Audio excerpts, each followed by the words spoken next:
tá muito bom, tá ótimo. Vamos aí na Romã. E se não acertar na dor de garganta, a gente pula umas ondas aí, faz um pedido. Porque diz que na passagem do ano a Romã é bom pra isso também, né, Araújo? Fazer uns pedidos aí. Falo, né?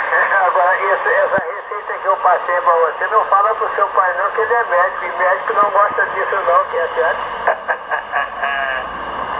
Rapaz, se não for um médico homeopata, essas conversas realmente não soam muito bem não, viu? Muito bom, Araújo. Valeu, viu? Muito obrigado, hein? Um abraço, obrigado, André. Vai, fica na paz do nosso Deus. Tchau. Falou, obrigado. Bom dia. Obrigado. Como procura falar muito que você se amou mais rápido aqui. Não me diria, receba aí, eu ouvi o colega segurando aí, não anotei o indicativo.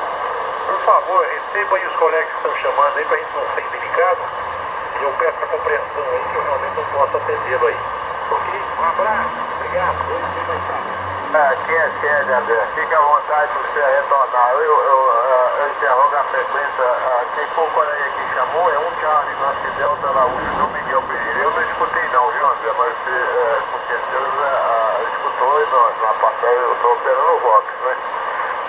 Mas com certeza não deu para mim escutar. É um Charlie Nancy Delta Araújo do Miguel Pereira, que é RV. Adiante, colega.